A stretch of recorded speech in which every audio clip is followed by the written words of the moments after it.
And we're live as Whiskey Watches the Wheels. And I realized today that we are the longest running, unheard of podcast in the history of podcasts. There's something. There's something to achieve, right? And we have a special guest tonight. I said last week, we're not introducing ourselves anymore because if you don't know who we are, fucking go to our website. But I'm still Casey. There you go. Well, I'm still Matt. But we have a special guest, George. George, introduce yourself, sir. Everyone, hi. I'm George Lesher. I don't really have much else to say. Dayton, Ohio. Met these guys in Byron. Love, cars, whiskey. Fellow Porsche enthusiast. Hanging out. Man, you know, if he was to crank up his 996, I'm pretty sure I could hear it in Florida. Loudest fucking thing I've ever heard in my life. True. It is true. So, well, if George has a rep, that would be the number one of that rep would be the loudest ass 996 yes. on Earth. On Earth. On Earth. It's true. I can definitely say that. It still has cats? Yeah, it still has cats. Oh. Not so. There's no mufflers. But it's got high flows. High flow, soul, mid pipe cats. Oh, yeah, same cats I have in my car. So if I was to eliminate my car, it'd be the loudest 997. So it has headers too. I don't know how much difference that makes, but it has headers. Yeah. So George, you have a tier down, or maybe a couple tiers down from the same motor that Casey has, correct? Right. Yeah, same builder, but the stage 2. Yeah. Okay. Track performer. I think. Oh, but yours is still running, so cheers to that. Yeah, mine's from 2017 also. So mine's there you go. An older build as well. George, let me ask you something not personal, but have you ever let someone you don't really know drive your car? I'm just saying. I'm here to ask the hard hitting questions. I don't have to be here. Oh my god! For those listening, this is what the podcast is. You know, we've known George a long time. This is what it's going to be like all that long. We're just going to freaking laugh at each other. That's it. This is the George that we always throw his name out and give him shout outs to. This is the guy, the infamous George that we're always like, oh, George this. And if George is listening, long time listener, and he always, he texts us all too. So about like bourbon or watches or, hey, I heard this podcast and Guy is one of those guys that's just like right now, just laugh. One of those guys, you get in his company and you're having a great time. Absolutely. Yeah, I've been watching the podcast from the beginning. I feel like I hang out with you guys every week. It's you guys see me like once a year, but I feel like it's every week. So it's kind of funny. It was hilarious. So George and I were shooting the shit before y'all hopped on, and he's like, you probably feel like you haven't seen me in a while. I said, well, I haven't seen you since Farron 2 years ago, and he goes, yeah, I feel like I see you every week. That's awesome. Yeah. So yeah, well, I out of all of us, I'm the only one that went to the Foreign this year. So because George didn't even make it. Yeah, George couldn't make it either. For the record, I did pay the deposit and planned on making it. I just had to back out. Not because you didn't have a car, just because you couldn't make it.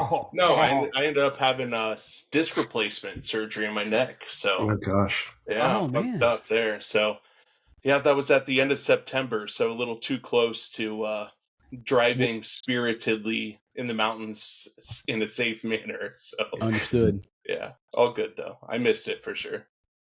Cool. Well, glad you're rebounding from that. Yeah. So George is here. We're gonna do like we always do. We're gonna do our wristwatch check. We'll start off with that because George is a watch guy as well. So who wants to get started? George, you're the guest of honor. George, get started.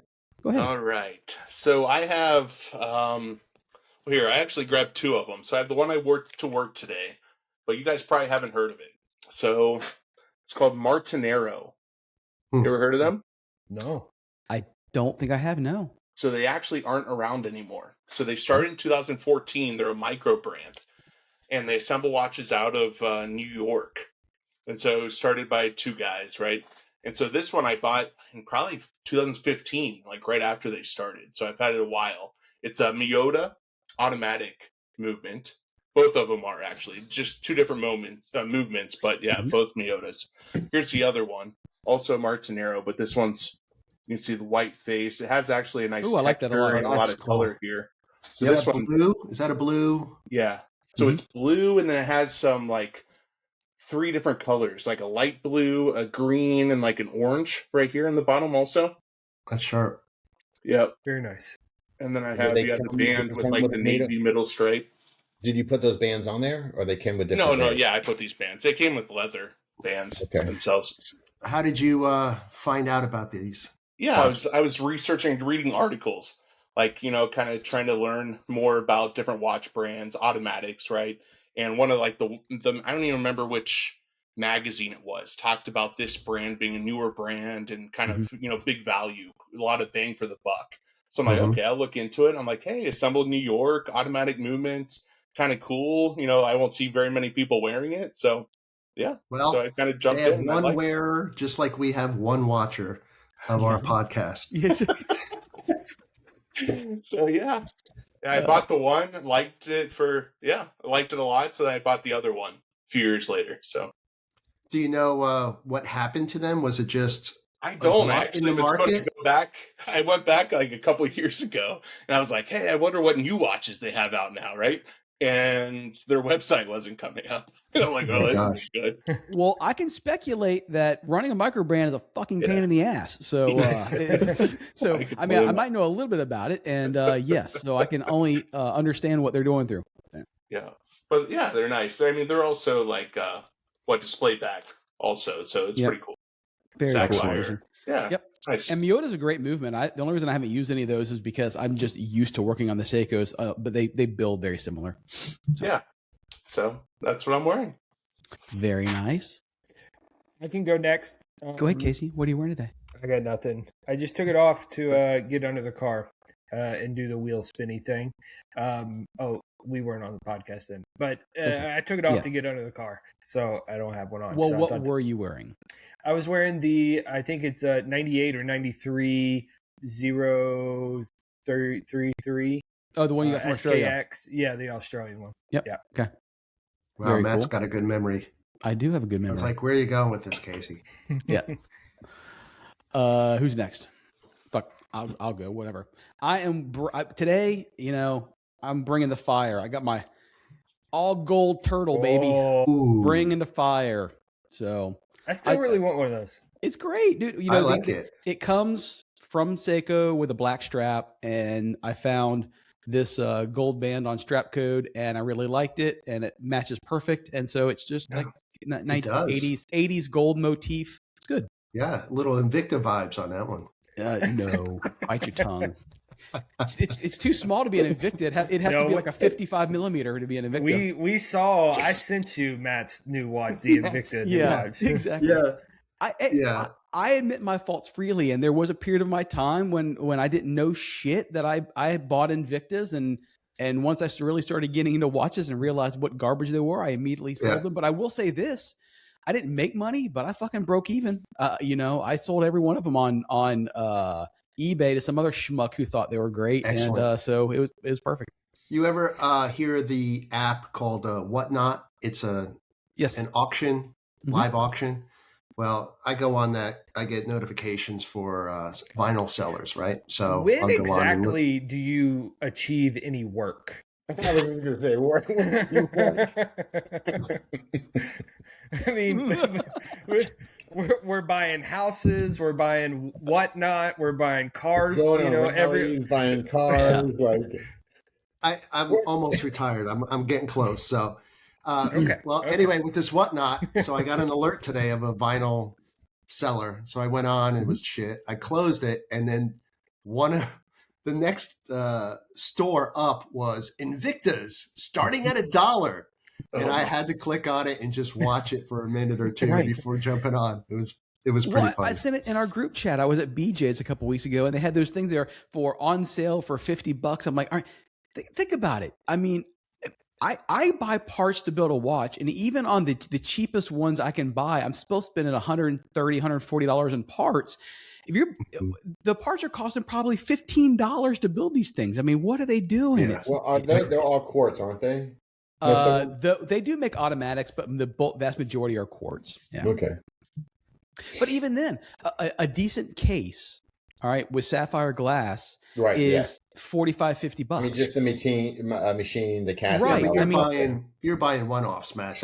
I know, Pounding you're out a buying couple at hundred least thousand of 100. those. Correct. Yeah. But I mean, even a decent quartz movement is going to run you $20-$30. I mean, at least $20. I don't know. What are you But wearing, whatever. James? Yep. I'm wearing a little racy watch for George here. I've got my John Ooh, Player, nice. Ooh, Nice. right? I like So with the gold OG, centers. with Yeah. the gold. So not as over the top as Matt's full gold, Yeah. but I have some John Player here. So that's the 6138-8039 John Player special from 1976. Good deal. Love it. Well, If what I I can get love my- about George always. Oh, skip you guys you, don't know Kevin. this. No, George sends me topics. Yeah, like on Instagram and everything else. Like George, at least once every couple weeks, he'll be like, "Hey, look at this! You guys should talk about this." And I'm like, "Man, thanks. I'm adding to the list." So George sent this a little while ago, and as we're talking about, bringing the gold. Let's see here, come on here, and here. Omega, literally, hot off the presses, just did their brand new Speedmaster Reverse Panda. And they have the all gold colorway as well as the silver, and it's freaking fire. I think I like the gold one better. I like the gold. I really do. I think the gold's freaking hot. It's coming back. Warm tones in general and design are coming back. I was in Home Depot the other day, and all the white and gray cabinets were starting to get pulled out, and like honey oak and maple and everything was getting put back in. So warm tones are It's are all coming so back. cyclical, isn't it? Yep. Yeah, because I mean, I know my daughter. She's buying furniture, and it's all that. Whatever your house is, James. Something modern, Mid-century postmodern, Mid-century. mid-century. Yeah. Yeah, she's all getting mid-century. There's a lot of honey and browns and stuff. I think it's amazing because 10 or 15 years ago, the only furniture you could buy would be the big puffy arms and the big puffy backs. Overstuffed. Yeah. And you would have to hunt and hunt to find something that had a clean line. Now, it seems like everybody's into it. So all the furniture is typically pretty clean. And you have to, if you want something puffy, you got to go hunt down that at Rooms to Go or something.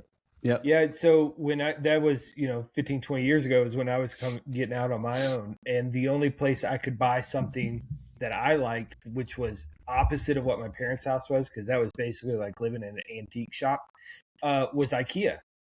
That I could afford at the very least. Right. So I had a whole bunch of IKEA stuff because that, Norwegian look is so sleek and minimalist.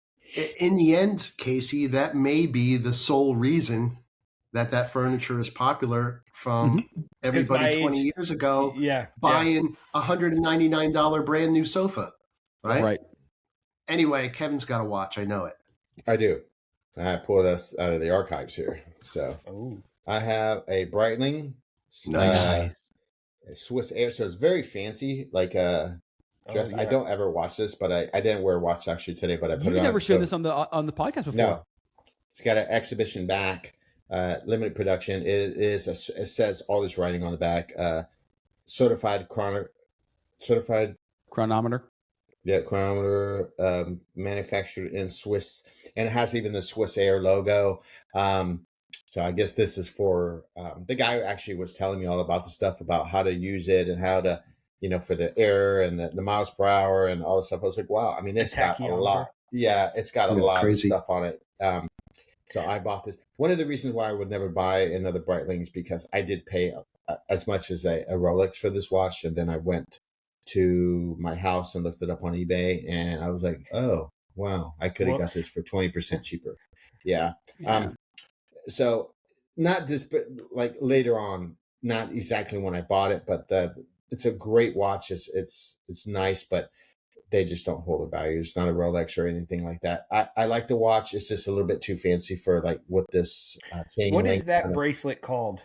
I think a chainmail or something like that. I don't know. Yeah, or mesh or whatever. Yeah, I had a Scoggin that had that on there, and I agree, Kevin. It just makes it look very dressy. Like this is a French cuff, which who wears French cuffs anymore? But this is a French cuff, like really fancy watch. Like I do like the design and I like the way it looks. I just don't ever wear it because I don't want to, mess it up. But so that's what I'm wearing today. I dig that watch a lot. Yeah, I like it a lot. Drinking? I'll go. I'm always drinking George something. is a huge bourbon guy, so Go ahead, Casey. I've got the classic. So we'll let Casey go first then. Yeah. Classic old fashioned tonight. I'm finishing up a bottle of Nashville Bourbon Company. It was like it's 121 or 126 proof. Their stuff is generally 6-year stuff. But I think old fashioned wise, it does extremely well, holding up to the sugars. It's very good. So, Nice. do you typically just drink a lot of old fashions? I know you and I, we drink and we taste notes and stuff like that, but I know on the podcast, you're always drinking old fashions. What is do you ever drink it neat? This is a mixed drink is generally my first drink. Okay. If I just go to, I'd say that my palate, after not eating all day, not having really any water all day either, if I come home and just pour a neat glass of bourbon, it just is like, it punches me in the face, and I don't enjoy it as much as if I have a cocktail first and then pour something neat. We don't have to go with Matt because we know he's drinking some bullshit. I got water, man. Yeah, I got water. Oh, we- no and LaCroix? No, just regular water and a barking ass dog. I had to go strangle the dog. So, Mm-hmm. James, what are you drinking? Well, we're turning this into a THC review again this week. oh yeah, So dry this is- January. this is a dry January. So I'm drinking Happy Bird, which is unique because it's 5 milligrams THC, but it has 10 milligrams of CBD. So I may be nodding off here by the end of the hour. So what's the difference between other than my wife and you? What's the difference between THC and CBD? I have no fucking clue. Okay, But the THC is what's going to give you the buzz from smoking, and the CBD is just a different chemical, which I think it will. They're both cannabinoids, cannabinoids, or whatever they are. Right, but the THC is the one that gets you high. Okay. Yeah, and CBD is usually formulated for a chill type feeling or sleep. But CBD can also be applied in lotions or whatever else to be applied to your skin, and supposedly can relieve pain. I don't know if was a huge trend 3 to 5 years ago, right? Yeah. Where everybody was selling it, and then all of a sudden it all went away. Mm-hmm. As soon as THC drinks and lotions became well, this available. is the new trend, and at some point this will fade away as well, I'm sure. So, hey Kevin, how is Erin's addiction? She's actually in rehab right now, so Right. for marijuana. George actually sent me a text message a couple of days ago and said, "Hey, I heard your wife's an addict," and I'm like, God, I actually texted you and Aaron on a group chat. Yes. Aaron said, Aaron, I heard you were a pothead now. Yeah, and he's like, "What the hell is this?" I'm like, "Well, I guess you have to listen to the podcast to find out what it's about." So, you're gonna go last, George, since best for last. Today, I just cracked this open. It's oh yes, new bottle. Yes. Oh, Dickel. There you go. So George Dickel 9-year need the visuals. barrel, and it actually they handwrite the barrel number on there, or the bottle number. So this is 320, so probably towards the last barrel. So it's Tennessee whiskey out of Tullahoma, Tennessee. I will tell you, it's distilled in charcoal. It's very oaky. I can definitely taste the oakiness. And let me see if I can see it's 100 proof. So good. Dickel's good stuff. It's in a lot of different. It's got a lot of labels, just like Barton and what is that other one over there? But anyway, they're a big producer. So this is does have actually a real cork, which is a plus. And this is one of the ones from the last episode. I talked about finding a honey hole.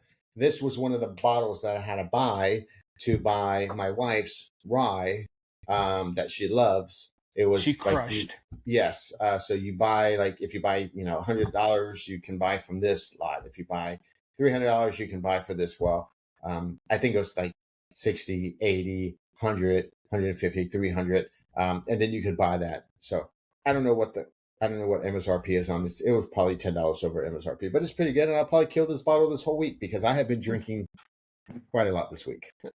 Good I times. showed James or George a picture. Real quick though, do you always drink neat or do you do a mix at all? Like I haven't Casey. done the last time I've done, believe it or not, the last time I've done a mixed old fashioned was, I will tell you, the last time I actually bought one was June 24th, 2025 on my anniversary with Casey at that shitty Italian restaurant. And from that point on, before that, it was one that they were so bad in Frankfurt. Yes. Oh, Yes. that was so bad. Yeah.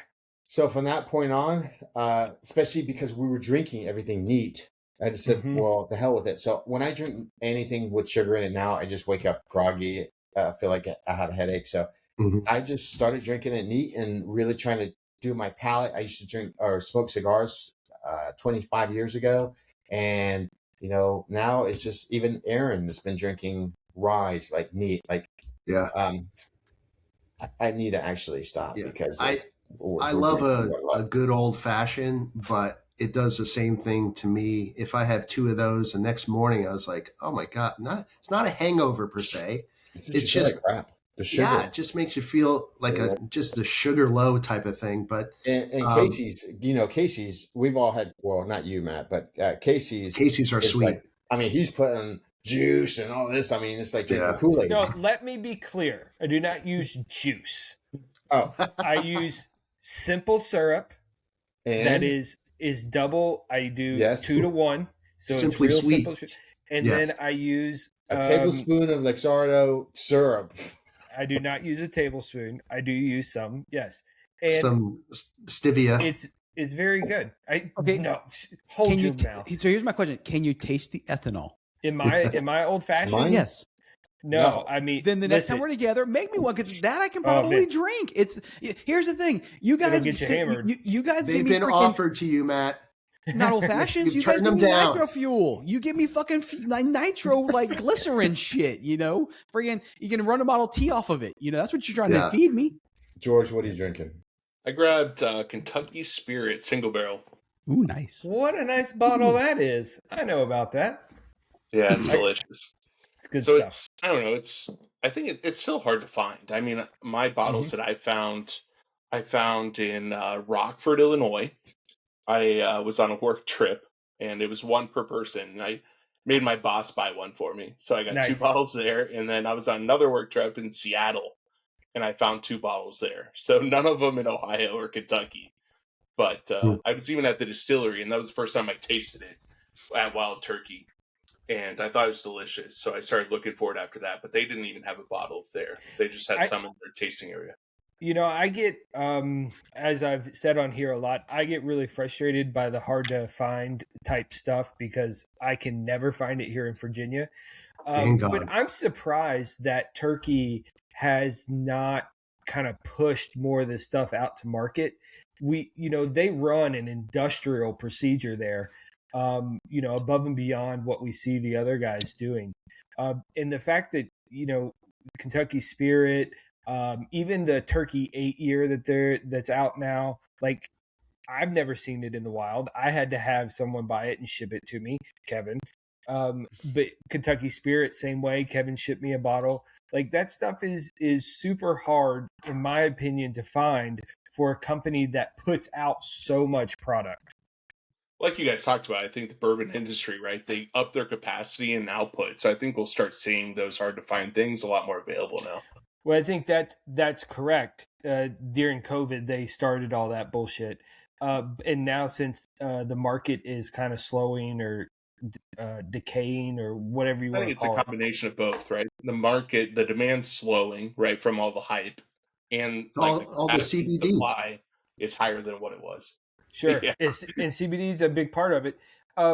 And to that point, I was talking with a buddy of mine in the OR today, who's a big bourbon guy.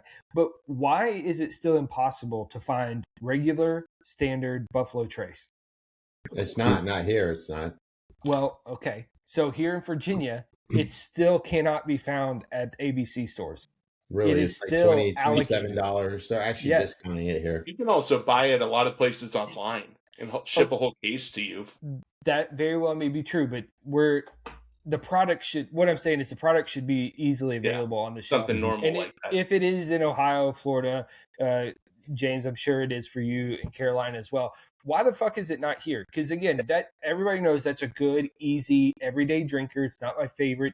But why the fuck is the shelf not full of these things when we know they're putting out a shitload of it? And to my point, same point is, Turkey. They're putting out so much product. Why can I not find these things? Yeah. I think you'll see it there soon. Mm-hmm. I mean, like the Weller Special Reserve, we've always, in Ohio, I felt like got more than some of the other states. But we even have more than we used to. Like, I used to always buy it, even though I had too many at my house anyway, right? Just because it was cheap, right? Mm-hmm. And I knew I could also, like, give to friends that were out of state and things like that, right? Yep. Who couldn't get it. So, Well, I've never had a problem with it here either.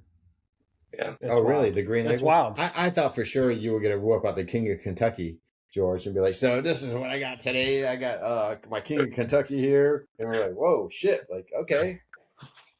I almost pulled out the Woodford double, which I thought would be something special to bring on here, but I didn't want to be too silly. So I don't know. What's the flavor notes on that? Like on that, It's spicy. Like it's spicy. It's more ethanol-y than I expected. The Like, double oaked or your Kentucky Spirit? Double oaked. Like Really? yeah. I love regular double oaked, right? That's super available, so it never gets any hype. I like the way that it is, but like you would think, I it's gonna hate be it. even smoother, right? And like it's not. It's boozy.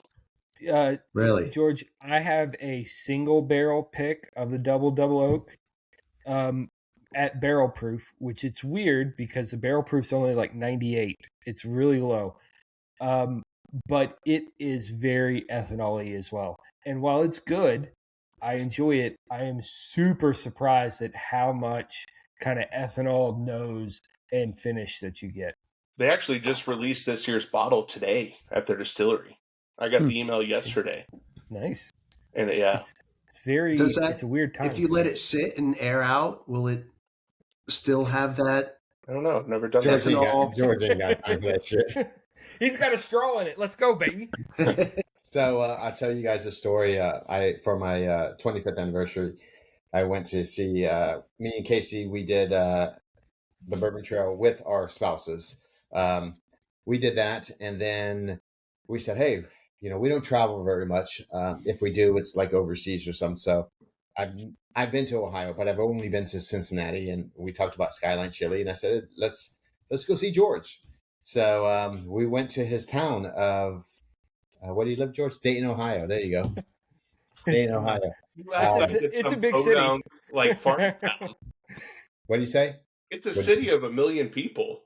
Okay, Really? well, it's not Tampa or anything like that, but I mean, I know, but it's still 1 million in the metropolitan. It's not a tiny. What did I say earlier? I said I know nothing about Ohio. but it should. I mean, and George and I, we share a lot of history notes of Dayton. He sent me a link of like all the things that have been made from that we use every day still. Dayton, Ohio. It used to be during the Industrial Revolution. Like, I mean, there's so many things that were invented in that town, and I love architecture. We did stay downtown at like some fancy kind of Marriott, and he took me, around, and then we went to the Air Force Museum, which was awesome and free, much like the museums in DC. I could have spent. I think you can honestly spend 3 days there and maybe see everything. Like if you spend your time, read the plaques, like really like go through it. And but before that, here in Florida, we have either tile floors, travertine, tile floors, or what's that stuff with the concrete, Matt?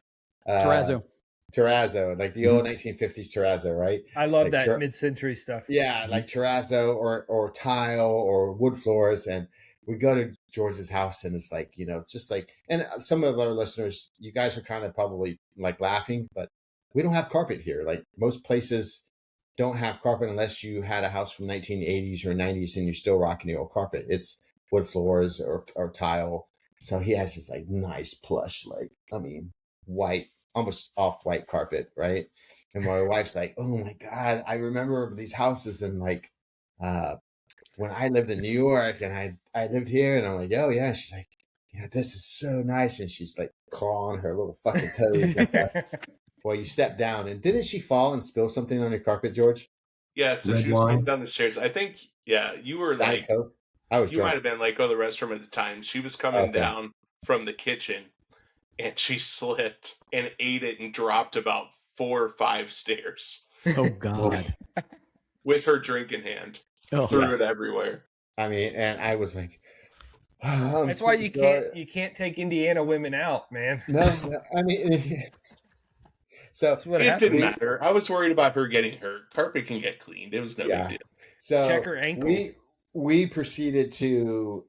He's like, "Hey, you like bourbon?" I'm like, "Yeah." I mean, he knows. So he's like, "Try this, try this, try this." I don't know how many ounces we drank, but we It was a probably lot. drank a half a bottle between. Like, I drank half a bottle and you drank a half a bottle between all of the like Shots, I tries. In my basement.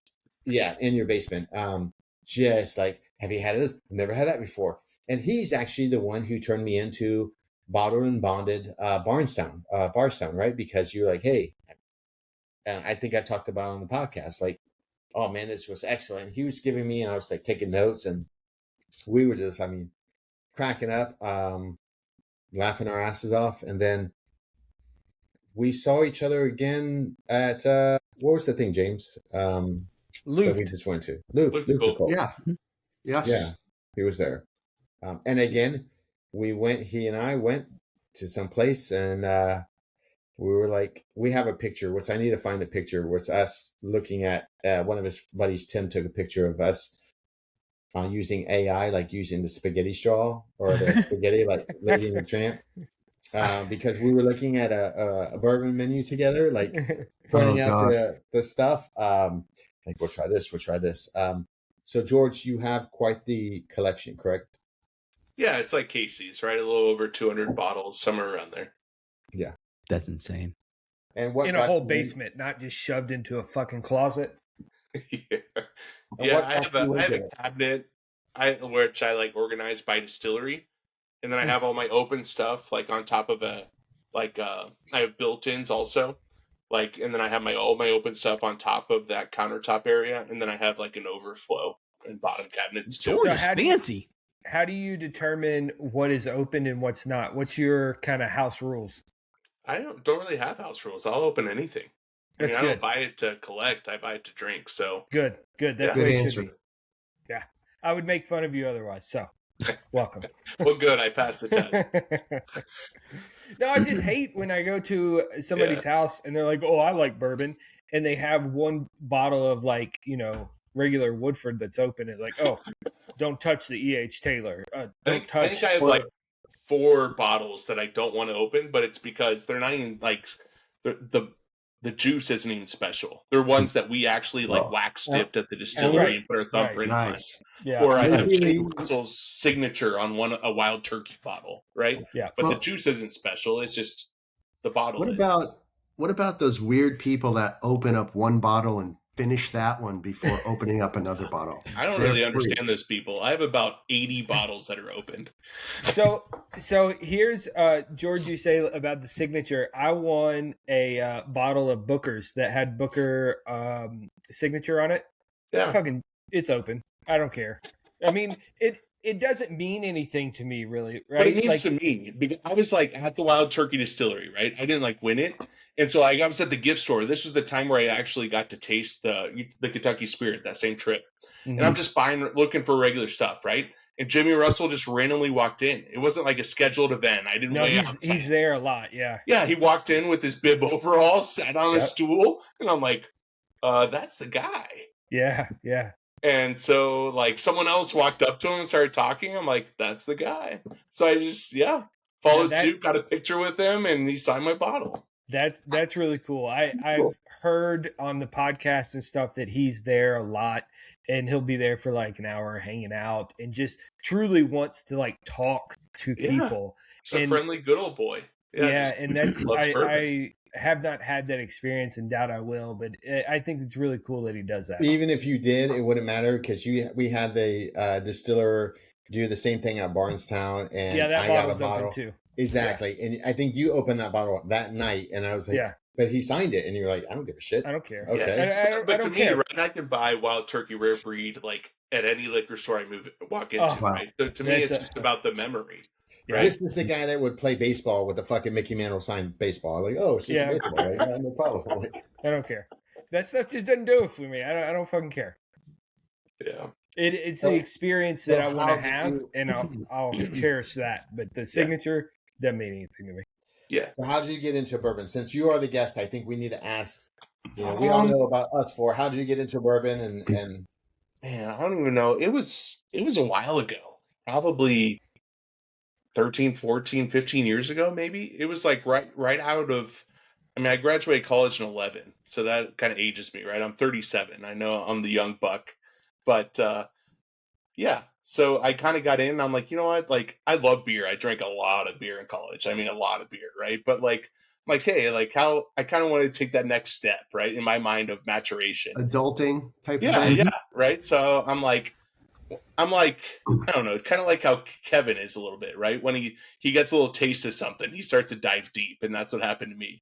I'm right. How can I learn about this, right? And so I went on a trip, and my parents actually went on a trip with like some of their couples friends down to the Bourbon Trail first before I ever did.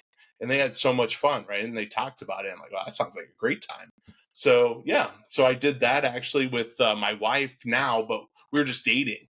And we just went and did that, and I dove deep, right? Learning about everything, right? Trying to try all this stuff, find out what I liked, right? Develop and acquire that taste. Because, I mean, I'm not going to lie, I didn't love it at first, right? Like, so, and I didn't like any ryes at the beginning either. And I enjoy ryes now, right? But it took a while, right? Well, Matt refuses to do the work to get through the bad, to get to the good. Work every time we're together. Every time I try it.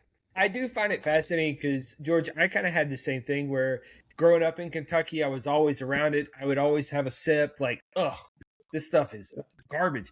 But then it's like, it's almost, you hit a point where as a Kentuckian, I was like, this is my state. This is what Kentucky's known for. I have to like this.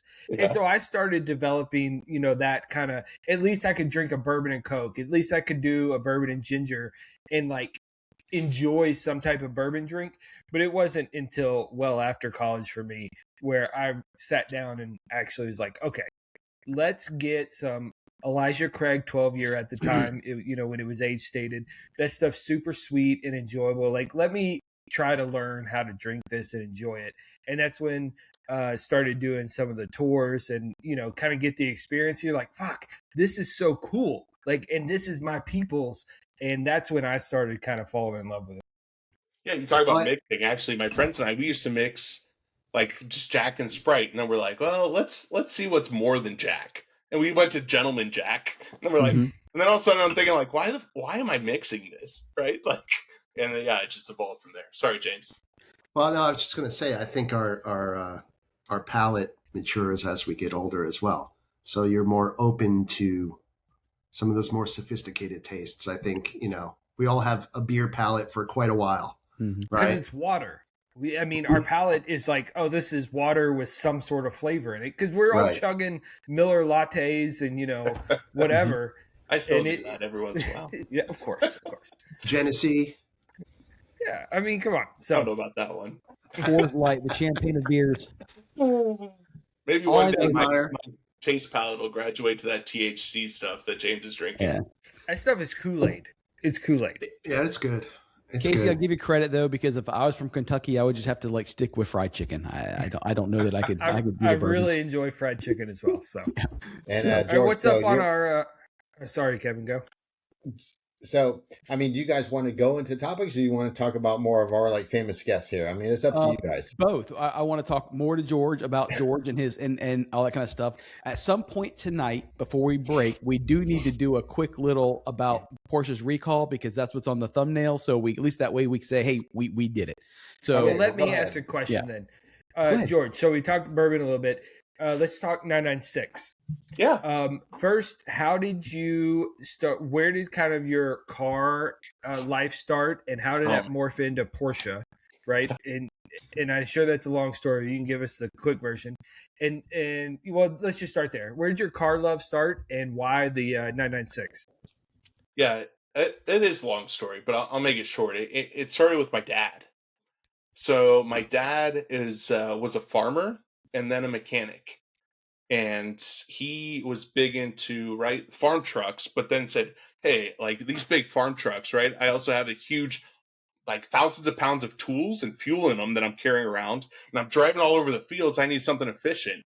And he did the math and said, "I can buy a Volkswagen Rabbit diesel, and it'll pay for itself." And so he got into Volkswagens and diesels. Obviously, diesel being with all the farm equipment, right, was a no-brainer, right? So he got into that. So he got into Volkswagens and diesels, right? And then he had a Mark II, Golf diesel, which I actually own today. Wow. And then he bought a Mark IV, diesel, and then a Passat diesel, right? And then bought another Mark VII diesel. So he has all these Volkswagen diesels, right? So he's all about Volkswagen and Audis, right? He also got into Audis he also got a Scirocco. So I don't know if we'll hit the topic tonight, but I was going to drop a Scirocco drop. If we get to the Hyundai topic, I have a reference for the Scirocco and the designer. So but here's my dad, really. Here's a weird thing: the Scirocco intercooler. You flip that, or this is back in my Miata days, so early 2000s. You flip that upside down. You mount it in a Miata, and it's a fantastic supercharger for a custom. It's a fantastic intercooler for a custom turbo setup on a Miata. Early Miata. Yeah, had that. Beautiful. Really? Go ahead. So yeah, it was all about Volkswagens growing up. And then he dabbled a little bit into Audis, had a 1991 Audi 200 Turbo Quattro Avant. I don't know if you guys know him, Pearl White. He actually still has that. That's pretty sweet with the 2.2 liter from the Quattro racing, the rally cars. So it was super cool, right? 5-speed, right? Had the electronic, just that right there, right? So that was really cool. So Volkswagens, Audis, I appreciated that. He had a 5000, actually still does. Right? My dad living on a farm, right, never had an issue having space. So he pretty much just ended up acquiring cars, right, rather than trading them out. So a lot of the vehicles I talk about are still around, but yeah, that's kind of where at some point in time they will be yours. Yeah. I need to start fixing them up with him, right? So they're not 100%. So what made you get into Porsche? So I always wanted one, right? But they were out of reach until I got my engineering job. Mm-hmm. So, and then that's when I started hey, it's getting closer, right? And so hold on, let's hold on. So did you fall in love? You're 4 or 5 years younger than I am. So you would have been maybe middle school when the 996 was when I was born. So the 996 was when you started recognizing cars, or was that 964 is that shape, and that's that 911 shape that in my mind, right? Mm-hmm. That's the one for me is the 964 from as a kid, because I like cars early, right? Okay, it wasn't as I got older. So it was the 964 for me. But yeah, and then the 993s, right? I always as I got into it, they were almost too precious, right? And for me, I was all about performance, not really the shine side of it, but the performance. I mean, don't get me wrong, I like to look at them also, right, and keep them clean, right? But I leaned more towards the performance side. So I'm well, the 993s are so expensive, right? As they're climbing, the 964 and then the 996, and I wanted to do track events. Mm-hmm. So I actually went and looked at a 964. So this would have been 2012, 2013. So they were living up in Michigan, up in Grand Rapids. And $45,000. 28. A 964 Carrera 4. It was the all-wheel drive. Mm-hmm. So Carrera 4. And I went and looked at it. It was in the shop for service. The dealership said, hey, you can still go back there and look at it. And I was oh, man. So I'm but it's the all-wheel drive. I want to be doing on the track. Mm-hmm. You know what I mean? I kind of want the rear-wheel drive version. So I ended up, right, like continuing to look, right, with that in the back of my head. And I ended up the 996 route, thinking like what I plan on doing with the car, it just made more sense, right? Mhm. Higher performance, rear wheel drive. Yeah. Obviously, I wasn't thinking of it as an investment at the time, right? I was thinking about of capability.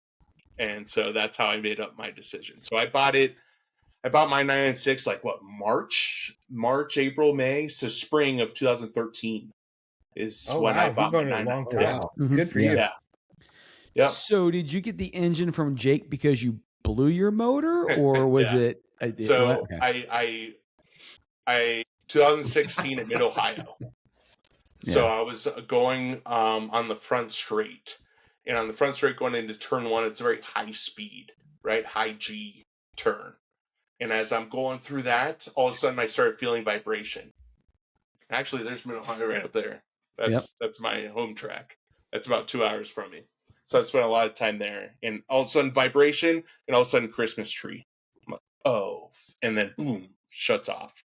So I'm like, oh crap, right? So immediately throw into neutral, cruise off to the right directly at the flag station, and I'm just like, what the heck just happened, right? And so it was oil pressure. So it was the first track event that I ran slicks. And at the time, I also didn't, right, wasn't running a baffle. Yeah. So, or, right, like heavier weight race oil either. So basically ran the oil too hot and then got the oil pressure too low, essentially. Spun bearing. Bond rod bearings. Hmm. Oh, I know about that. Yeah. So Yeah. then I had to kind of had it towed back. And then, I mean, I didn't really know what happened, right? I Mhm. just had a dead 911 in my garage and trying to figure out what happened. So I started doing research. Like, what am I going to do? And so I called Jake and had a half an hour like session with him on the phone, right? And he's a character. And so I'm like, 4 months later, he had a new car. Yeah. and it was a long, right, the wait list, but this was 2016, right? So this would have been, it happened October of 16. So I'm talking to him, right, probably late October, right after the event. And ended up pulling the trigger. Luckily, I was able to do that, but in the back of my head, I'm like, do I just start over, right? Mm-hmm. But I'm like, I'm having so much fun. I've already done suspension to it, right? I haven't really done brakes. I was running different brake pads, right? But didn't upgrade like calipers or anything. Sway bars, coilovers. I'm just like, man, the engine, that'd just be a full package, right? I'd be all set then. Mhm. And so, yeah, pulled the trigger. So how long How'd you have you find had him? that? Yeah, how Sorry. long have you had that? And like back to James, how'd you find him? And then how long have you had the motor? And how many miles? And I found out about him basically Google searching and through, I think, the forums. I forget which forum it was. Like, identified him as Red an list. engine builder for blown M96s. And so I ended up submitting like a contact us form, and then he reached out and said, hey, I'd like to schedule a call with you, right? I'd like to really talk to you on the phone, not just email back and forth. And so, yeah. And how many So miles do you have how on long- yours? Yes. How long? Well, I have like, what do I have now? I have like 103 now, Wow. but I think I was like at 80. I don't know. I forget now. I'd have to look at the receipt. I'm thinking in my mind, I'm thinking 82 and change when I spun the rod bearing. So you got 20 some So I thousand got miles on it. 20K on the rebuild Yeah. engine now, I think. And how long? So for some of our listeners, like, 5,000 miles can be 1 year, 2 years, 3 years. How many years have you? So I got the car back rebuilt like at the end of summer of 2017. Okay. Okay. So So- 7 years. So you really use Way Way this car quicker for, than like, Casey. Yeah. so Way- you use way this car quicker. for special events, going on rallies and track. It's not Well, a. yeah, you- this was you're not also going- before kids, right? So I used to Right. drive it around a lot more than I do now, just for fun, Mhm. right?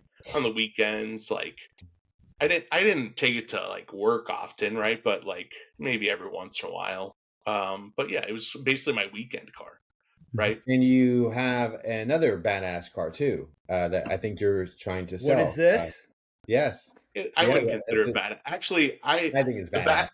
I'm I in have the another market car for that a I new think car. is badass, but I don't think that's the one that Kevin's talking about. So I have a 1995 Audi S6 with the Oh. 2.2 liter. It's a Euro S6, right, with that Mhm. rally engine, and I have the all of the RS2 goodies on it. and Nice. upgraded ignition, everything. So it's well in like probably it's low 300s like at the wheels, right at a Nice. dyno, and it's makes a lot of fun turbo noises, and it's all-wheel drive, and it's 1995 and a half, right? So like it still has like honestly still has that new car smell. Like it's in such good condition. That's awesome. So that's what I consider my badass car. But I think what Kevin was talking about is I have a 2018 Audi RS5. Oh, nice. So Nice. Which color was that car? that's the Nardo Gray. That's sharp. And the other one is red? The other one's red. Yeah, I like the red one. Tornado the red. badass. The Yeah, red one's a red lot bad. cooler. Yeah. Did That's the they one with the did different Audi wheels and all that? Yeah, so the red one, I have 18-inch European S8 wheels. Mm-hmm. Yeah, so from the Euro S8, so they're OEM wheels, but they never made to the US, so it's pretty cool. And you're selling that car? Or That you car were- I'm not selling. I'm selling the RS5. I'm not selling Oh, The gray okay. one. Okay. Yeah, the RS5 is a lot faster, right? Mhm. But it's easy to replace. The Euro S6 is not easy to replace. Okay. Love it. RS5 is a George- big old super saloon. George also That's what it is. It's has, a he has a transformer car, Ducati. honestly. I mean, this guy's like, you go to his garage and you're like, you got a fucking Ducati? My coolest vehicle Ducati? actually is the classic British motorcycle. So I have a 1963 BSA Super Rocket 650. Sweet. That's fucking wow. awesome. I It's love badass. it. So that was my great uncle's, and he had it since '65. Oh, Wow. that's so cool. And he used to do like road trips across the country, West Coast. Yeah. Yeah, it's sweet. So, it's all when original chrome, original paint. Oh, I take when it to concourses to like the preservation class. I have it all cleaned up. So when I it's was in cool. my restoration phase doing Yamaha RDs, I always lusted after the BSAs and really wanted to do a BSA and could never pull the trigger financially because I just wasn't there and Yeah. I could not justify it. But man, they're beautiful machines. Oh yeah, the amount of character is just wow. It's cool. Mhm. Those and Nortons is what I Yeah, really Nortons are wanted. very cool. What I really wanted to do and just couldn't financially do it. Yeah, Yeah, the that North- the concourse that I go Triumph, too. to, pretty much it's Norton's, Triumphs, and BSAs. That's pretty much what's in there. Love it. That's awesome. I didn't know that. That's very cool. Yeah. Yeah, Yeah, I Matt, grew you up wanna- like on the farm, right? So I grew up with dirt bikes. So I've been riding Yeah. motorcycles from a very young age. Matt, do you That's want awesome, to touch dude. base about our thumbnail and then we can go back to George? Yeah. Well, I mean, it's simply that. So, massive recall for VW Huge. and Porsche Huge. Group, huge, 500,000 vehicles, and basically it's basically a software recall, but it's affecting all of their backup cameras, and it's one of the largest recalls that Porsche's encountered in recent history. Does anybody Well, care? I don't know, but let's be honest. Let's be honest. I own 4 Porsches. 3 of them have or had rear view cameras. My 997 does not have one. The rear view cameras on Porsches are awful. Awful. They're just awful, right? Like it's basically a 1998 like If that. yeah, they're awful.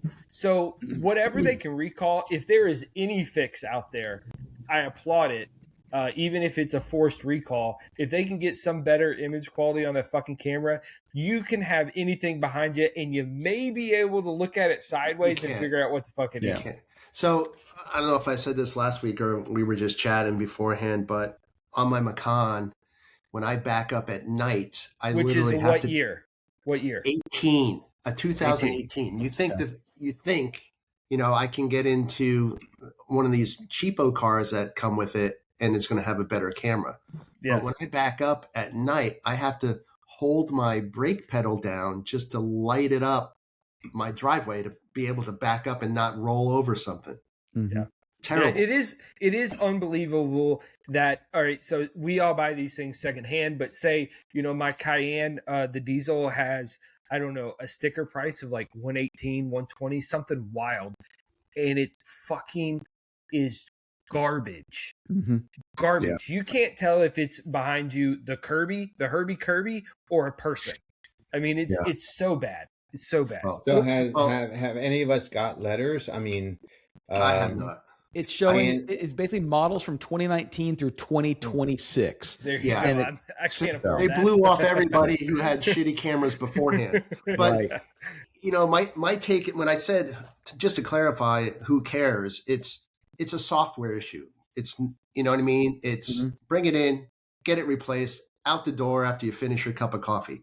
It's not like there's a major motor issue. It's not a really huge safety issue. If you think about it, use your fucking mirrors like everybody else does. Right. You know, Kevin, is the 992? How's the camera on that? Is it dog shit?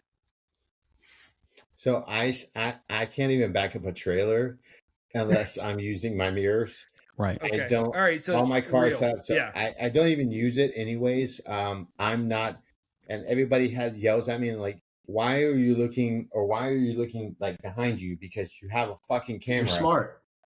Yes. Exactly. I've never been taught that way. So Yeah. I just still, and even Aaron tells me, Kevin, the camera's right there. I'm like, oh yeah, well, good for the camera. Like, George, checking my on mirrors. your what's your newest Audi? 18. How is the camera on it? I'm guessing it's the same as ours, but It's better than my 15 Cayenne. okay. But Yeah. not as nice as our 22 Honda Odyssey. It's a lot nicer. Yeah. Probably the Honda Accord or Honda Odyssey, whatever, from 2008 is probably better than the newest stuff. I it is- remember getting in the Odyssey for the first time, and I'm like, "Whoa, hey, this is like TV quality." Right? We used to like pixelated Nintendo 64 games. No shit. Yes. 100%.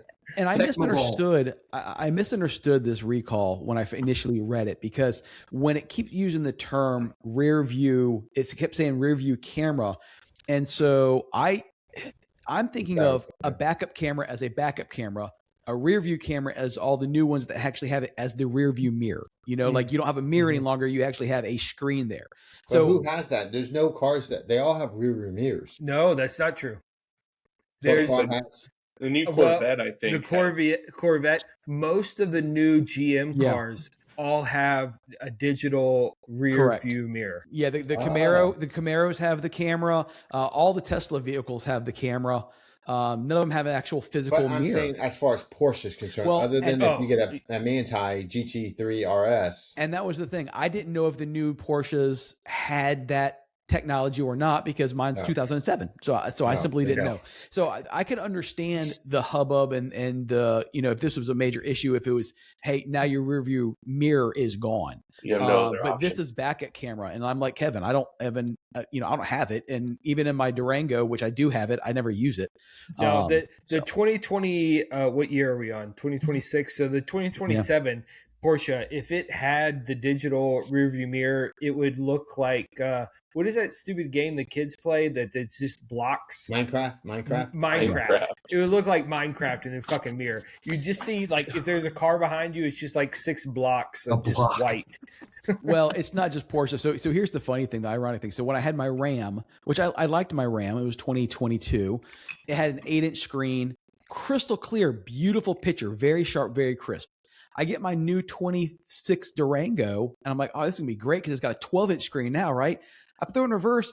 It looks like dog shit. It's all pixelated. Come to find out, they used the same camera and same resolution for the 8-inch and just expanded it out. So it looks like shit. It's all over the forums. They're like, what the fuck are they doing? Yeah, it's not just Porsche. It's lots of companies.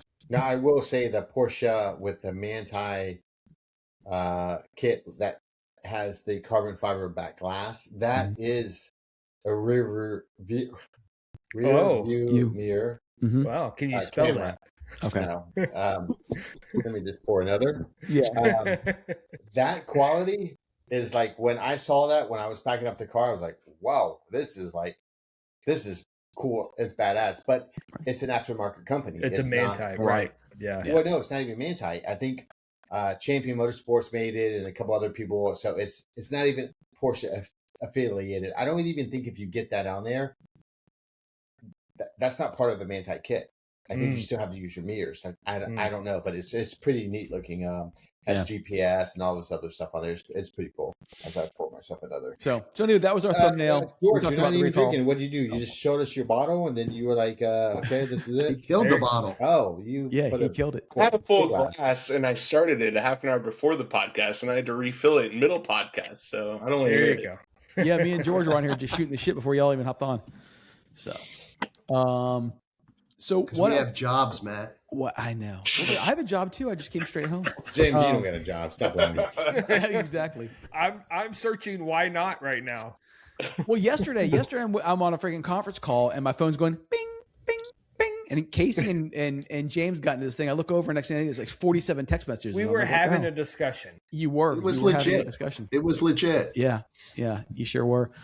Well, I'm the worst of that. I look at it and there's 100. Yes, because out of all of us, I mean, even though I'm doing work all day long, I am a lot of times in my office. So whereas you're in shops and you're moving and you're here and you're there. And so you don't necessarily see it. Well, legit, when I go into something important where I really don't want to be bothered, I just go like this with your fucking Google, your watch. No, I don't wear that watch except on the weekends. I just mute the conversation. I call. We drive Porsches on the weekend, and you wear an Apple Watch on the weekend. That is true because I don't have a car to drive. So yeah, you do. It's just your wife's. No, both of mine are broken. I got my wife's and her boyfriend's. There you go. Yeah, it's a good car. See, George, we love each other over here. So George, anything else you want to touch base on? Like we've known you for quite a long time. I visited you, James, and Casey. We saw you at Rensport. So why did you become a fan of the podcast? Just because you knew us? You guys. Yeah. Okay. It's all about the people. Yeah. I mean, obviously, I love the subjects, right? But when I heard you guys were doing the podcast, I'm like, oh, awesome. You know what I mean? Let's listen. Let's hang out. Like I said, it's like hanging out with you guys every week. You just don't know I'm doing it. That's cool, man. It is pretty casual, isn't it? Well, we literally just get on and shoot the shit. We come up with, really Matt comes up with topics for the most part, but we just kind of that's a group effort. See where it goes. And like for tonight, we had 4 topics, and we just barely touched on one. Right. So what other topics do we have, Matt? We had. We don't give a shit about Casey having to eat his dinner. I don't give 2 shits. So we had the Hyundai N74 concept. Let's talk about that one. Yeah, I don't know what that is. George, you had some insight. George's excited about it. Do you have a picture you can bring up? Oh, of course I do. Yes, I'm always prepared. So here we go. This is the Envision 74, and George was very excited about it. I love this car. I don't necessarily love the price tag and I didn't see the price. I'll tell you that. So this is the M1. Exactly. This is the N74. It started off a couple years ago as a concept and very retro styled, and they just came out. Tell me that doesn't look like the Mitsubishi. No, it looks back like in the day. it looks like an M1. Yeah. Like in the front, an M1. Yeah. So this is going to be their Halo car. They just made an announcement that this is going to go in production. They're saying that it's supposed to start in 2026. I don't know that's going to be true, but it's going to be a hydrogen and electric hybrid. Well, we don't have hydrogen, and we're not going to get it by 2020, whatever you said. 600-ish horsepower. 600-ish horsepower. Do you think it's going to have those wheels? Dude, I would love those wheels. I think they're sweet. Well, do you know how easy that is to clean? They're just like your rear air discs. Yes. Yeah. Here's why I think they had those on the E30s too, because it's all about aerodynamic when you're doing electrical vehicles, and so that they may be there. The rear diffuser's a little much for me, but it's an aggressive rear diffuser. So here's some of the specs right here. It's going to be 2 rear-mounted electric motors, 1 per wheel. 670 to 680 horsepower, 663, 664 foot-pound of torque, under 4 seconds, 0 to 60, top speed, about 155 plus. Rear-wheel drive, torque vectoring. It's going to be a battery and fuel cell hydrogen pack. They are supposed to produce somewhere between 100 and 200 units. And if you're sitting down... It's a never see them. Estimated cost of $300,000. I'm surprised it's Oh, not more, honestly. Yeah, Yeah. I agree. And Or and the short hydrogen, run. right? So it talks about the two rear-mounted electric motors, but what is the hydrogen powering? Well, we know there's, I believe it's Toyota has talked a lot about hydrogen. I think Porsche has talked a lot about hydrogen. They're running that in Argentina or some South American country. We obviously do not have it here, and that's why this platform is very curious. I don't know Yep. how you're going to get it. Go to Air Plus down the road and get your nitrogen tank filled. In that article, though, Matt, right, they had like a Mhm. concept from like 2015, a race car that had the Right. same technology that they're Yep. basing this off of. Yeah, it's been around for a hot minute with them. So I think the look. We're not going to get hydrogen here in America. Like you Right. have no way to fill that up. So if you But- negate that and they make it just electric, or they put a gasoline version in it, I think the look of this would be very popular. I think it's almost got a cyberpunk, that video game, but a cyberpunk sort of Tron. look. Looks a little Tron. it's very Yeah. 80s, 90s retro. It's got the retro look, but just enough kind of modern, style cues. I like it. I think I think that could be fun. It is a Mitsubishi Stereon to the T. Yeah. Just One of my updated. favorite Yeah. cars too. Just I love that car. updated with some techno looking stuff on Wait, it. the Stereon's the same as the car George said earlier. No. So no. this is what I was going to say. This is based off of the old concept. So this actually has heritage back to the original concept. So go back to that first picture that you had, Matt. Let's see. And who right here. designed that original concept? I don't know. George. You tell me. Giorgetto Giugiaro. Oh, really? Okay. Who designed the DeLorean? Yeah, Joe. Right. Right. Yeah. Who designed the 1980 the Volkswagen Scirocco? Ah, There you go. yeah. There's the tie-in. There you go. There you go. That is, in my mind, a Volkswagen Scirocco and a DeLorean mashed together. Oh, With yeah. modern- That's good. with I definitely modern see the lighting. Scirocco. Yeah. Yeah. And so I did the research. So when I saw this topic, I saw the picture first, and I immediately One of thought us. I thought that thought. And I did the research and actually found out then later that it was the same designer. I'm like, I knew Yeah. it. Yeah, George texted me. George goes, where did you see they're actually going to produce this? So I sent him a couple articles and all that. All the articles I could find besides the Hyundai website said it was canceled.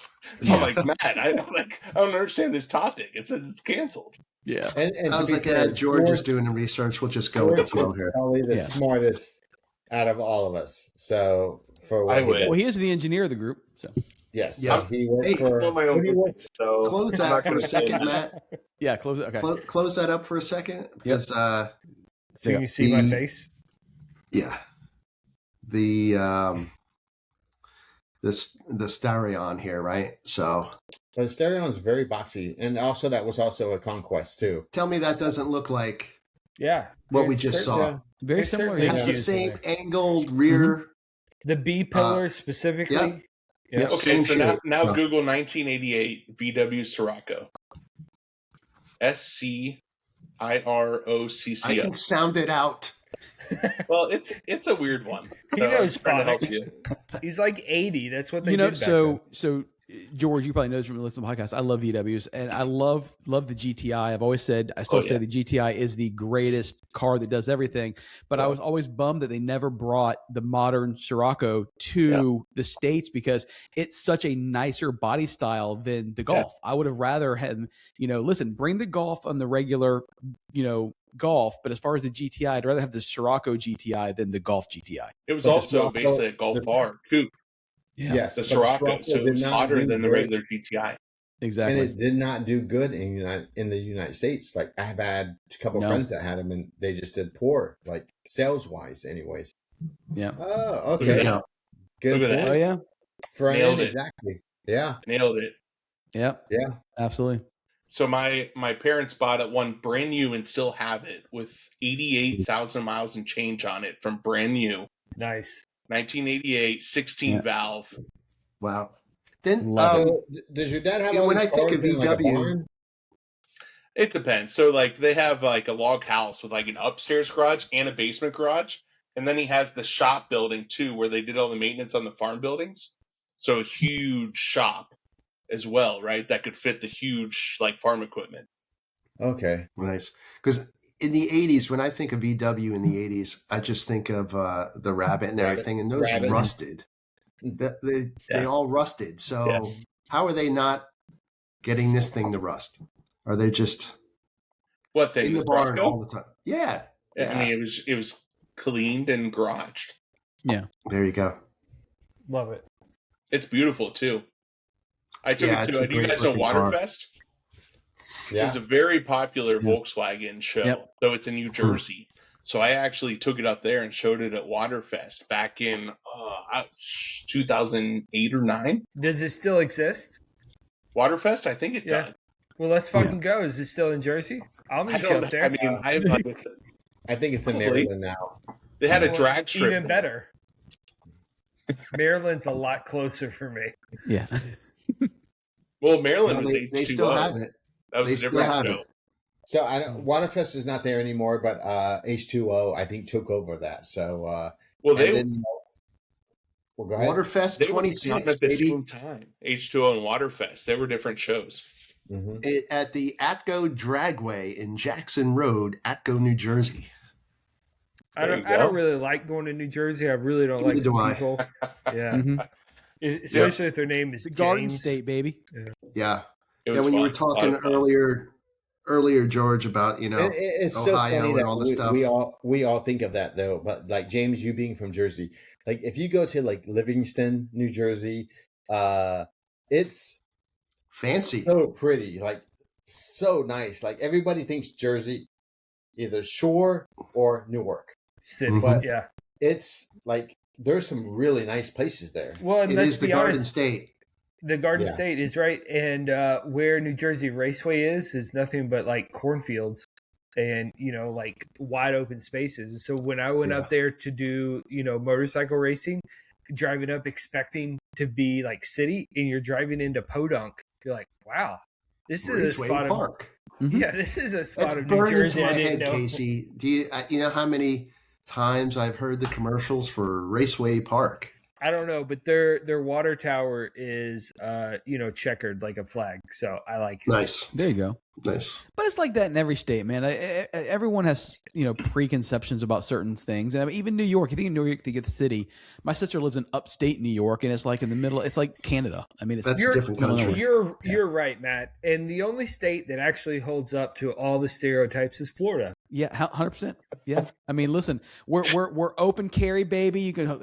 I was at a gas station yesterday with 3 dudes pumping gas with fucking gun on their hip or whatever. You know. Me too. Yeah, Me too exactly. yesterday. I mean, Listen, it's Wild Florida- West down here. Florida is nothing but geezers from Jersey, Yeah, open carry, MAGA, and Disney World. yeah. Yeah. And that encompasses the state. But you need that, because me and Stacy went for a hike 2 weekends ago, and all of a sudden we're going through this trail, and you look over, and there's freaking 3 alligators sitting 5 feet from us. So you And never you didn't know whether to shoot them or wrestle them. Listen, when you leave your home, you never know Take a when moment you to might laugh. have to like wrestle an alligator or fight a crocodile. You just don't know. I Or think crackhead. crocodiles are from the Nile. I Or think if you crocodiles. work where I do, a crackhead midget. You never know. Any number of things, man. That's George's on a Tuesday And to afternoon. give you guys content, like where Matt works is called OBT, which is Orange Blossom Trail. Yep. So every town or every city, major city, has the one street that all the prostitutes hang out at. Mm-hmm. That's where Matt And works. for my- He's actually for a my- prostitute. Yes, for my city, it's Nebraska Avenue. For his city, it's OBT, OBT. and it is all dilapidated 1960s and 70s Mm-hmm. Commercial like, buildings. commercial buildings. Mhm. And Kevin, can you know a see- lot about this. I do. Yes, Well, How many times do you live visit in the area? I used to live there. I used to live not here. in OBT, but I used to live in Orlando. Yeah. But like, it's very nostalgic because you can see some, especially like Colonial Drive. You can look down Colonial and it's like, wow, that used to be the hubbub of like all the car dealerships. Like you can, because it's still car dealerships, but it's Still see the Yeah. shells. shitty used cars dealerships Yeah, yeah. now, like used car. The with, old like, Toyota bumps. dealership. Yes. So But- you can drive through theaters that are now flea markets or like, and you drive through this town and you're like, man, I can see like that's from the 50s, that's from the 60s. Mhm. That's where he works at, and it's Yep. nothing but just impoverished. We went, actually, I had to unfortunately go to a funeral, and I went to College Park, which was off John Young Park. Young Parkway. Young Say that Parkway. 3 times fast. Yeah, I need to stop drinking. King Jum Il. Savannah had to go to the bathroom at a Walmart, Oh no. all dressed up, like all black dressed. And she's like, she went to a 7-Eleven at first, and she walked back out because it was nice 7-Eleven, but she's like, no, I had to have a key, and So we went to Walmart, which is right down the street, and she's like, Dad, it's like another country here. I'm like, So yeah. so Dude, here's you know the where that Walmart secret. is, right? That's where you bought your car. That's right Not next my door where you bought your VW. Who's? Yours, the Touareg. That Walmart in John Young, it's right there. That your dealership that you bought that VW Touareg is right there. Yeah, the Super dealers. Yeah, it's right there. Oh, It's right next door to that Walmart. Nice There you area, go. shitty area. Yeah, I know, it's right next door on John Young Parkway. John Young and Princeton. It's right there. George, I don't know if you have to travel anymore, but here's the secret to travel and needing to use the bathroom. I'm a professional at this. I'm going to give him props because I use this. So it's not the porta pot in the center of the fucking highway. You find just the nearest hotel. You walk in like you own the place. The hotel bathrooms are generally nice. Or worst case, you go to Home Depot or Lowe's. Surprisingly well taken care of bathrooms. Mm-hmm. I always look for a Chick-fil-A. They're That always would be a good one too. Except I don't like all the people in Chick-fil-A. It's just too many fucking people. They're really busy. You need your privacy. Well, my privacy is very important. It's just like getting into the parking lot of a Chick-fil-A is usually a fucking nightmare in and of itself. That's if why I've avoid them all. got to go, like, hey, I've got to go. because this guy has a backpack full of handy baby wipes. I got a backpack of baby wipes, and so if you need to go to the porta pot in the center island of the highway, I've got you covered. There you go. Got you covered. And it worked out just fine, didn't it, Kevin? It did, other than smelling diesel and you guys yelling and taking pictures. Yes, it was great. It was a good time. Crazy. Bourbon trip 2026. So what else do you guys want to talk about? That was all the topics. We're good. That's it. There's Yeah. another one. George? What about the Jeep? What Well, about it, George? Tell us. Tell So us. we did have another one. So this is it here. And basically, no big surprise. Jeep has discontinued all of their plug-in hybrids. All right. We talked about this a while back where with the Ram, they're going to be going to what they call PEVs or whatever, where basically you're putting on a gas generator to feed the electric motor. PHEV, right? Something like Is that. it? So they're going to be going from that going to that technology. So PHEV's plug-in hybrid EV, right?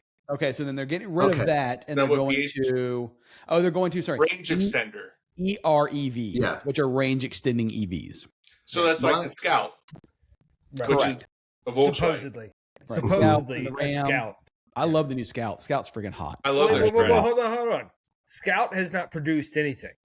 So you love the theory of Scout Yep. because Scout has not put out anything. My I dad too- had a bunch of Right. Scouts when they were internationals. When they were Right. real cars. They were Yeah. cool. This Very cool. This is not a real car yet. It's a theoretical car that has not produced anything. I And thought they were. actually, so if you want to go to the nationals of the International Scouts, they have it right here in Troy, Ohio, 15 minutes from my house. So No, I but I go thought to they that did have. every year, and it's really sweet. They built a few of them, didn't they, Casey? No, For no, I the don't Scout? think so. I think so. they're like influencers and people have like reviewed them, right? Correct. Yeah, exactly. I've don't seen think they're YouTube where they've been production models. reviewed. They've been driven. Yes, They're pre-production. pre-production. Yeah. Okay, Yeah. I have not seen any that have been driven. Yeah, That yeah. was all right. So, but they're still not for sale. No, They're still not for sale yet. out there. No. Well, And I until don't know that if I've seen happens, them. I don't know if I've seen a move either. Is this that But- truck that we're talking about where it's like the super small truck that's like really cheap? that's It's like Slate. a Rivian. That's No, It that's looks like a Slate. Rivian, Yeah. but Okay. has a different badge on it, right? And they have a gas generator engine. to extend the range. Right. So And that's have what those- Jeep is jumping on, right? Mm-hmm. Yes. So, at first I thought, okay, here's another manufacturer pulling back from the whole hybrid EV or electric type of stuff. And then really what they're doing is kind of just repositioning by adding that extended range and not going away from it. Are they doing that? Because I thought I read that they weren't even doing that, and that's what they thought they were going to. Well, that's what they're trying to plan for. That they're putting their money on the extended range as opposed to messing around with the hybrid. Yeah.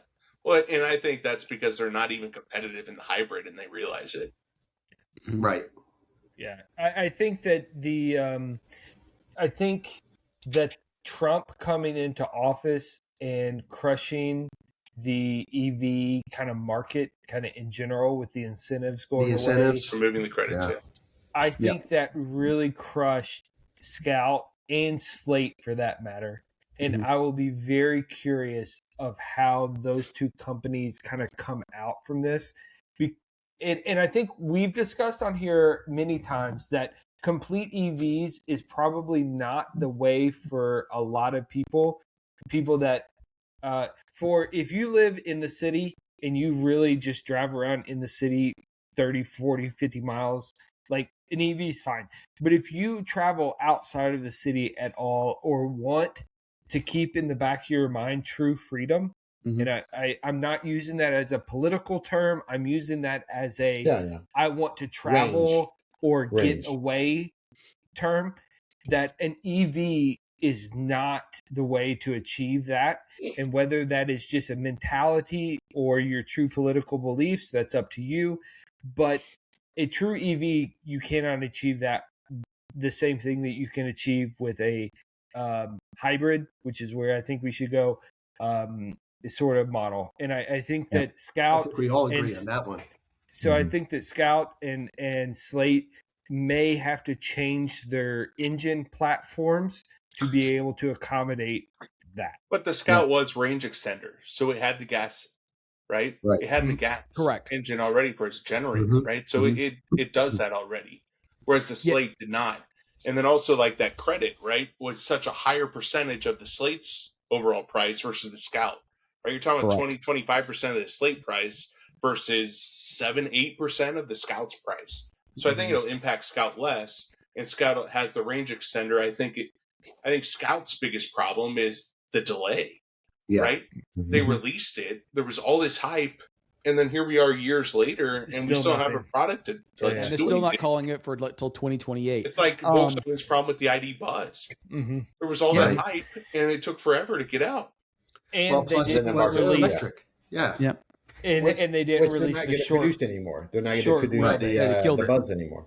Which is sad because honestly, I think the ID Buzz might even sell better if they were to incorporate a hybrid, this technology with this hybrid. I think it would sell better. 100%. Well, 100% it would. I just, I don't know. I'm not smart enough, George. You're more in this realm of like engineering and how the underbody of the ID Buzz has to be formed in order to put a gasoline engine versus, he works on airplanes, not fucking cars. He's not even working. He's working on weird stuff. I don't work on airplanes. I just do aircraft to engines. There you go. He's working on weird fucking stuff right now. This guy's very special. He's top. He's top shelf. But special as in Casey special, or you can view special however you want to, James. But the underpinnings. So would any of you guys own a hybrid? Do you think in the future? Yeah, 100%. Yes. I would actually have a full EV, and my commute is actually 110 miles a day. Yeah. So I'm 55 one way, 55 the other way. And George, you're like, hey. What time you going to work? Like, what's that cost you? $1 a week? Well, I mean, I have the kind of diesel, right? So I'm getting like 42 miles a gallon. That's amazing.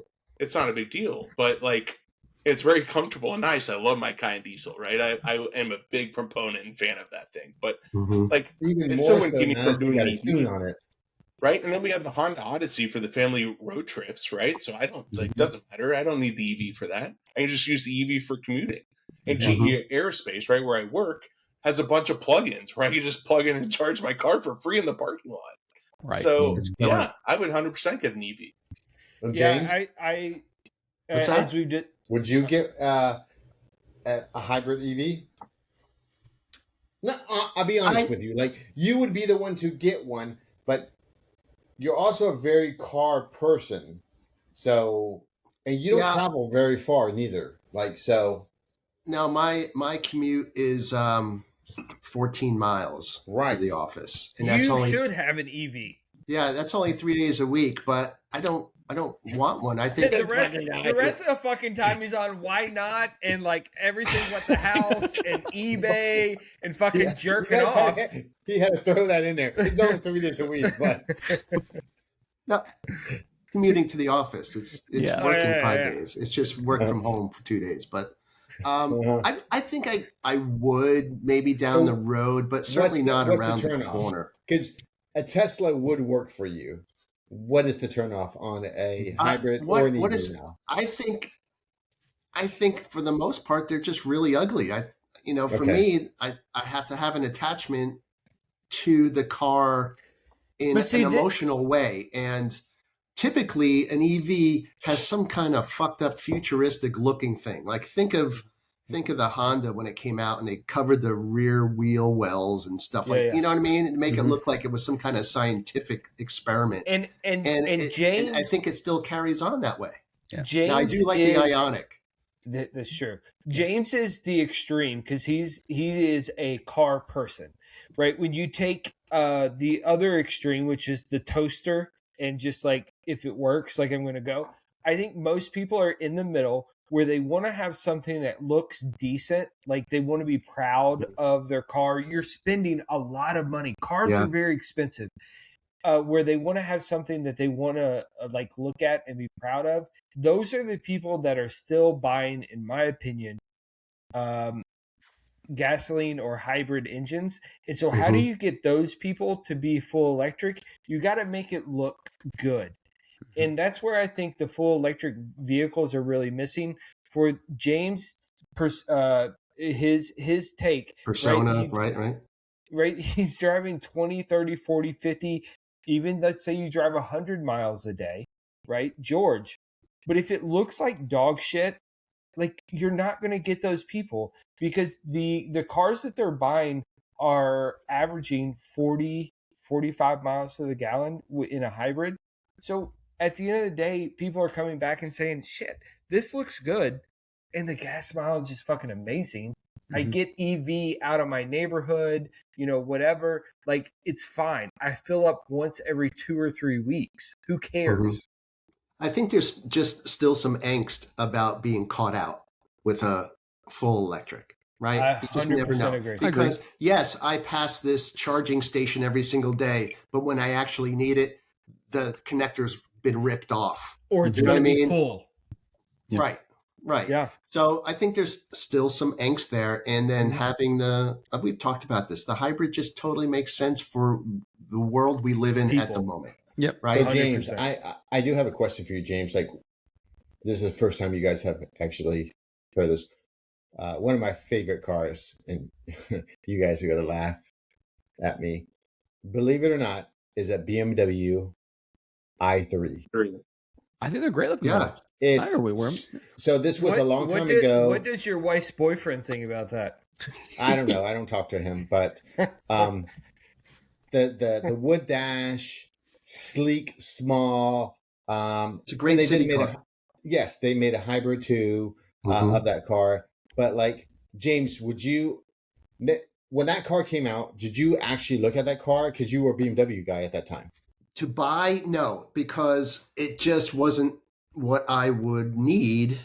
It just didn't handle that. It wasn't appealing to me. I thought it looked cool.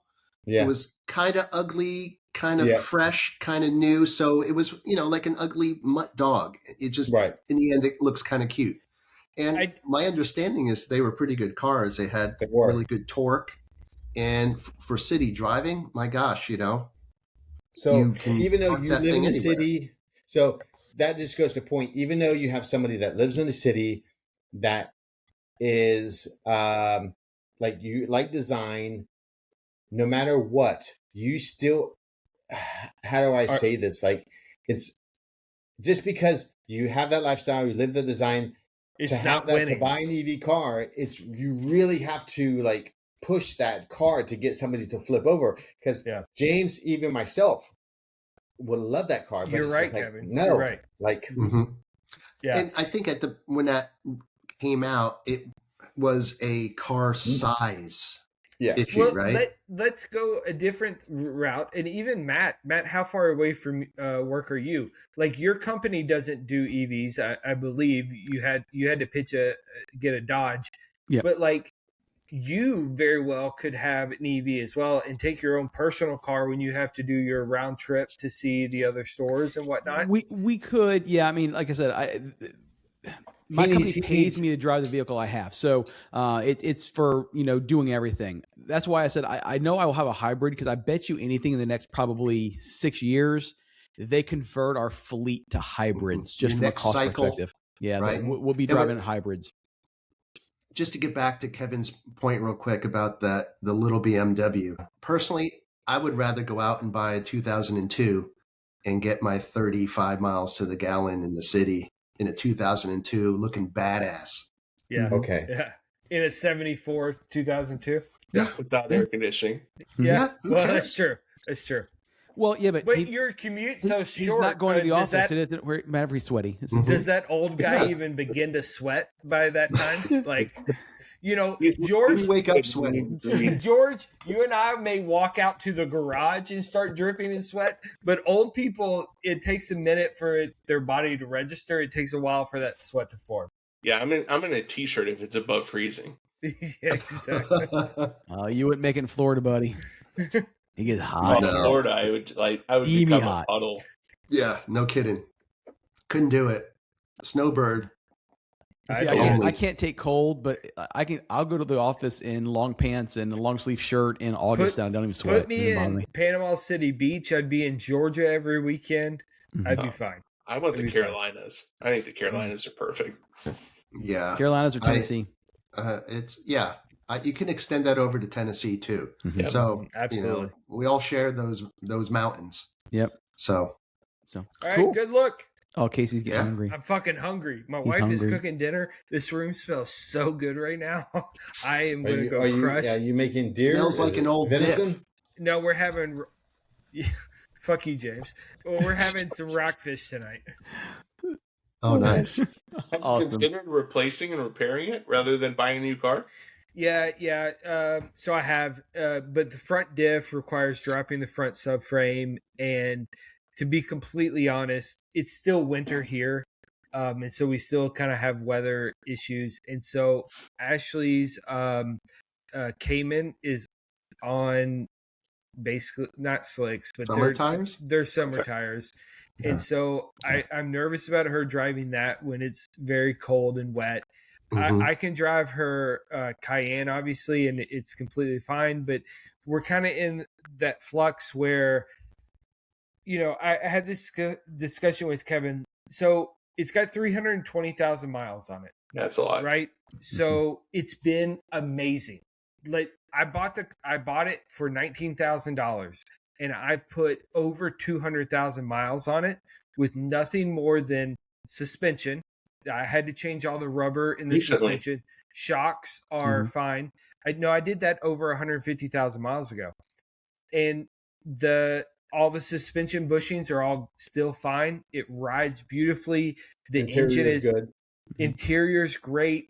The engine is great. I burn about a quarter to a half a quart of oil per oil change, which is negligible. It's a fantastic vehicle. But do I have the time in my garage where I'm crawling around on the floor to drop the subframe, change out the front diff, put a used diff of unknown origin, Which ultimately, may or may not right? work, right? Ultimately unknown, put it in there, run it, and trust that when I have a 7:30 case that's 4 hours away, that I'm going to make it on time on a Tuesday morning. And this is where it's hard for me, because if I was local, I would do that in a heartbeat.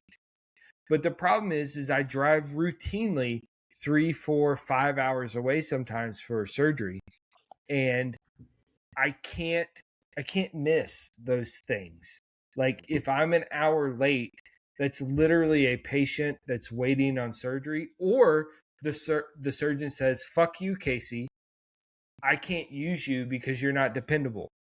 And while we like to think that surgeons don't make rash decisions sometimes it's a very, very easy decision for them to make when I don't show up on time. And I can't risk that. That's my livelihood. So if it were me and I had George, what your dad has, and I have my garage one day that has a lift, I would keep this car and I would change. I think you still are. So what's you and I had talked. Is this going to be ultimately a farm vehicle, or is this going to be you traded it in for $1,000? I think at this point, because the front diff is dead, I'm gonna have to. I'll put it on like Facebook Marketplace, and I'll put a couple grand on it. And if somebody wants to come buy it and do the work, then great. They can have an amazing 600 horsepower Cayenne because it's got a tune on it. A 600 horsepower Cayenne for $3,000 if they can change out the front diff. And unfortunately that's where I'm at, because I don't have, crawling around on the garage floor in the cold. It's literally 27 degrees out. Like it kind of sucks. Can I do the work? For sure. Do I want to put, it'll take me longer than book time, right? Book time's like 4 or 5 hours to remove, 4 or 5 hours to replace. It'll take me longer than that. So we're looking at like 2 weekends or more. So in that time, I'm having to drive my wife's diesel. She's driving the Cayman to work, potential snow and weather. So what you're saying is I could potentially get a $2,000 Cayenne that I could trailer it back up here and have my guy change the diff. For sure.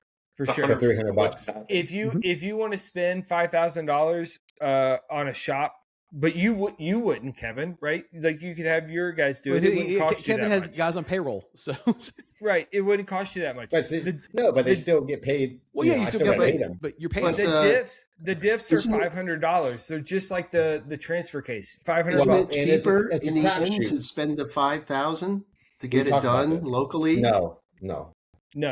Not when you go back to the reliability issue and the unknown front diff, and the fact that if I don't show up, you either don't get surgery, or from my side, he's using a different company for product. That matters to me. That's my livelihood, and I have to have a reliable vehicle to show up. And so while I can do the work, I could keep it. I could use it as farm truck and it'd be fine. I got to have a daily driver that 100% starts and goes from point A to point B. So are you buying one this weekend? Maybe I'll be like James and just show up with a new fucking car. I've actually done a lot more than James and told you all that I'm going to be looking for a car, so it won't be a complete surprise. But I'll get another car in the next couple weeks. What you need to do is get a Macan, have your wife drive that, and you take the Cayenne diesel and have that. I agree. She loves her car. I'm going to buy a second Cayenne diesel. I want a Cayenne diesel with air. And I told him to look at an Audi. I looked for one for a long time. I told him to look at an Audi or a Touareg. Ashley's has air, and that thing is sublime. Why do you guys want the air? What's the big deal about the air? Just because I'm a fucking asshole. I don't know. I fucking like it. I wanted it for the towing. It has the self-leveling. Yes. Exactly. So in the back, right, instead of sitting down in the middle of the screen. What do you tow, George? He's towing a 996. He's fucking blowing up engines at Mid-Ohio. I have a 28-foot enclosed trailer. Here's why it's got wheels and tools. Well, y'all already said this. You're Mexican, and what George. happens is one of those airbags go out, and then you're driving down the road like this. George is Mexican. You're driving down the road like a cholo, So it's. What do you think my trailer looks like? Please, It's probably got please several tell me bits. it's pinstriped. Please tell me it's pinstriped got the with dingleberries. gold. It's got gold It's steel It's got fins wire wheels on the on it. back of I it. wish. Gold So, wire Is wire it dedicated? we're gonna close this out. I want to tell this It's got guy's a rear story. diffuser. So Farron, I don't know how many years ago, we're sitting at breakfast, and this George is fucking Tabasco, like just fucking like on his eggs. Just I'm like, They What did the- not have enough Tabasco in that bitch. yeah, I'm like, who the fuck? And I'm like, Aaron. So I tell my wife, I'm like, look at this guy with the fucking Tabasco. And so we come back, we drive, we come back, we're drinking at the table. He's pouring we're Tabasco in drinking- his bourbon. Yeah, and I'm like, man, you eat a lot of hot sauce. He's like, yeah, I'm Mexican. I'm like, no, you're not. He's like, Kevin, I've told you this like 3 fucking times already. I'm like, no, you haven't. He's like, I have. I'm Mexican. I'm like, I'm acting like this is the first time he's ever told me. So I'm like, oh yeah, man, you're fucking Mexican. Like, holy shit. Like, he's like, Kevin, I'm Mexican. Like, no, you're not. And he's like, let me show you a picture of my mom. Like, let me show you. And I'm like, let me show you a picture of my brother. So my brother looks like George. Fucking Very gingers. Caucasian. Yes, very Caucasian looking. And I'm like, you're not Mexican. He's like, bro, I'm more Mexican than you are. I'm like, and my wife's like, did you see the hot sauce that he was pouring on his fucking eggs? Okay, yeah, I guess. She's like, Checks Yes. out. Checks out. Freaking awesome. and I just couldn't fathom it because he's from Ohio, but the best Mexican food I've ever had has been Chicago. So I'm like, okay, I guess that checks out. So we always are going back and forth. And my wife's like, hey, your Mexican brother, George, he ordered this, or hey, talk to him. And we have like a bond. We went to a Mexican restaurant when I visited him, and I was like, this is fucking shit. Like, fucking, like, this is the real Mexican food. But it was pretty good. So, All right, let's get out of here. I'm really hungry. Real This quick. Oh, so my hungry. phone knows he's Mexican only because last Wednesday when we decided that we wanted to have you on, we were chatting back and forth on our group text, and I was jogging, so I'm using Siri voice to text. And when I said George, it came through with a J. Jorge. Yeah, and Kevin goes, Matt, you've been in Florida too long, man. George is spelled with a G. And I'm like, dude, it's Siri. She must be racist. I don't know, man. Hey, I respond to Jorge. If you say, yell it across the room, I'll turn and look. I'm doing it. Henceforth, Great. Jorge.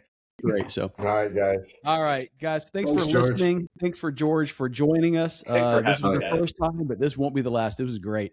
I agree. I'm glad you did. I'm Awesome. glad you did. Hit us up on Instagram, website, whiskeyWatchWheels.com. Got any questions or whatever, hit us up, and we'll see y'all next week. And Peace out. George, don't go away because you got to download. So, Yep. all right. Hang See you tight. guys. Bye bye.